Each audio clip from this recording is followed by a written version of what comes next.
నమస్కారం. స్త్రీలు తప్పకుండా కొన్ని నియమాలు పాటిస్తే ఆ ఇల్లు లక్ష్మీ నివాసం అవుతుంది. మరి ఆ నియమాలు ఏంటి? ఎటువంటి నియమాలు పాటించడం వల్ల ఇల్లు లక్ష్మీ నివాసం అవుతుందో ఈ వీడియోలో ఇప్పుడు తెలుసుకుందాం. ఈ వీడియో మీకు నచ్చినట్టయితే సబ్స్క్రైబ్ మై ఛానల్, లైక్ చేసి షేర్ చేయండి. అలాగే శ్రీ మాత్రే నమః అని కామెంట్ కూడా చేయండి. ఇంటికి దీపం ఇల్లాలు అంటారు. అంతేకాదు, ఇల్లును చూసి ఇల్లాలని చూడాలంటారు మన పెద్దలు. ఈ సామెత ఊరికే అనలేదు. స్త్రీలు తమ రోజువారీ కార్యక్రమాలు ఒక క్రమ పద్ధతిలో చేస్తే ఆ ఇంట్లో లక్ష్మి తాండవం చేస్తుంది. ఇంటిని పరిశుభ్రంగా ఉంచే చోటే లక్ష్మీదేవి కొలువై ఉంటుంది. వాస్తు ప్రకారం ఇంటి ఇల్లాలు చేసే పనులు, అనుసరించే మార్గాలు ఆ కుటుంబంలో ఉన్న సభ్యులపైన ప్రభావం చూపుతారు. స్త్రీలు కొన్ని నియమాలు ఆచరించడం వల్ల పేదరికం నుంచి ఆ ఇల్లు తప్పకుండా బయటపడుతుందని పండితులు చెప్తున్నారు. ఒక ఇల్లు బాగుండాలన్నా, ఆ ఇంట్లో వారు ఎదగాలన్నా ఆ ఇంటి ఇల్లాల తీరు మూల కారణమని పెద్దలు చెప్తూ ఉంటారు. మరి అట్లాంటప్పుడు ఆ ఇంట్లో స్త్రీలు పాటించవలసిన నియమాలు ఏంటో తెలుసుకుందాం. సూర్యోదయం కాకముందే స్త్రీ ఇంటిని శుభ్రం చేయాలి.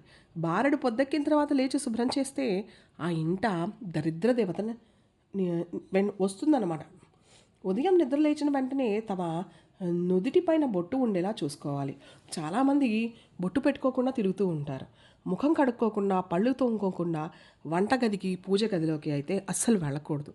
ఉదయం నిద్ర లేవగానే మీ ముఖాన్ని అద్దంలో అస్సలు చూసుకోకండి. చాలామంది రాత్రి సమయంలో గాజులు, కమ్మలు వీటిని తీసేస్తూ ఉంటారు గుచ్చుకుంటాయని. కానీ వాటిని అస్సలు తీయకూడదు. స్త్రీలు ఒకరు ధరించిన పూలు మరొకరు ఎప్పుడూ ధరించరాదు.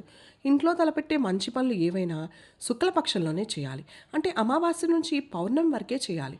బహుళపక్షంలో చేయకూడదని పండితులు చెప్తూ ఉంటారు. స్త్రీలు ఎప్పుడూ జుట్టు విరపోసుకుని ఉండకూడదు.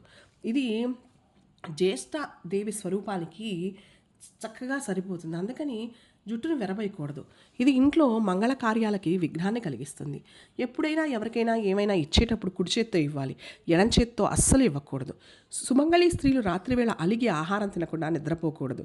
అలాగే శుక్రవారం నాడు జీతం వచ్చిన వెంటనే కానీ ముందుగా ఆ డబ్బులతో ఓ 10 రూపాయలు పెట్టి ఉప్పు కొనండి. ఇలా చేయడం వల్ల సంపద వృద్ధి కలుగుతుంది.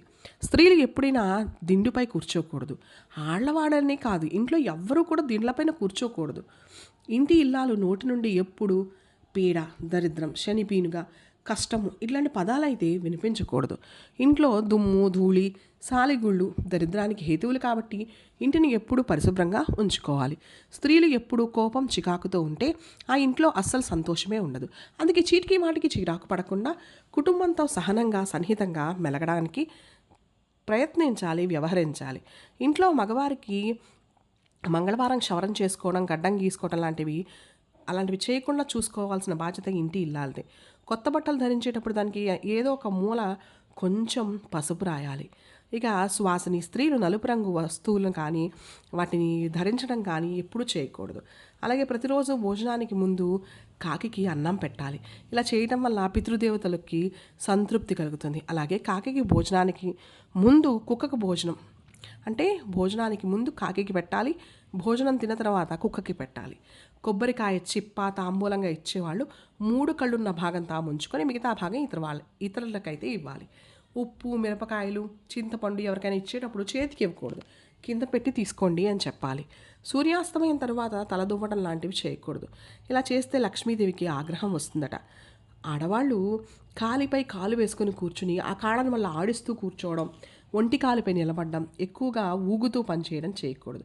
ఇవి దరిద్రానికి హేతువులే కాదు, శరీరంలో ఎముకలు బలహీనమై త్వరగా విరగడానికి అవకాశం కలదు. ఇక స్త్రీలు బహిష్టు సమయంలో తలలో పూలు ధరించరాదు. అట్టి సమయంలో ఎవరైనా ఇవ్వడానికి ప్రయత్నించినా పూలు అమ్మే వాళ్ళు వచ్చినా వద్దు అనకుండా రేపు తీసుకుంటానని చెప్పండి.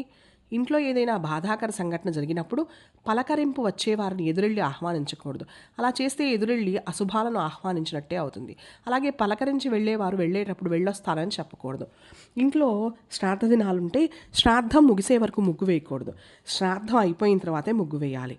దేవుడికి ప్రార్థన చేసి నైవేద్యం స్వీకరించిన తర్వాతే ఏదైనా ఇతర ఆహార పదార్థాలు స్వీకరించాలి.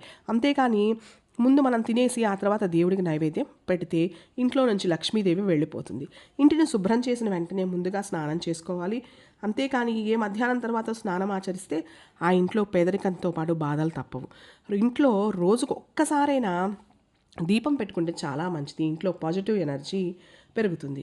దీపాలు వెలిగించిన తర్వాత పాలు, నెయ్యి, పసుపు వంటి పదార్థాలు ఎట్టి పరిస్థితుల్లోనూ బయట వాళ్ళకి ఇవ్వరాదు. ఇంటి బయట సాయంత్రంలోపు ఆరేసిన బట్టలనైతే తీసేయాలి. ఇంటి ప్రధాన ద్వారం ఎదురుగా చెప్పులనేవి అస్సలు పెట్టకూడదు. వాటిని ఎక్కడ పెట్టాలో అక్కడే పెట్టుకోవాలి. శుభ్రంగా పెట్టుకోవాలి వాకిలి ఎప్పుడు. ఇంటి ఇల్లాలు ఇలాంటి చిన్న చిన్న నియమాలు గనక పాటిస్తే మీ ఇల్లు లక్ష్మీ నివాసంగా మారడమే కాదు, ఎల్లప్పుడూ సుఖ సంతోషాలతో వెలిగిపోతుంది. ఉదయాన్నే నిద్ర లేచాక అందరూ కొన్ని పనులైతే తప్పకుండా చెయ్యాలి. మనల్ని మోస్తున్నది భూదేవి కాబట్టి ఆ భూదేవికి లేవగానే నమస్కారం చేయాలి.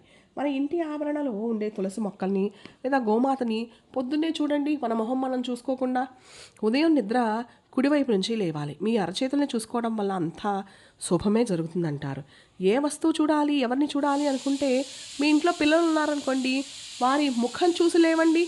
చిన్నపిల్లలు దైవస్వరూపులు, కల్మషం లేని, స్వార్థం లేనటువంటి వాళ్ళు. కుటుంబానికి వండి పెట్టడం, దేవుడికి వంట చేసిన పెట్టినట్టు కాబట్టి వంటింట్లోకి వెళ్ళే ముందు స్నానం చేసి ఆ తర్వాతే వంట అనేది ప్రారంభించాలి.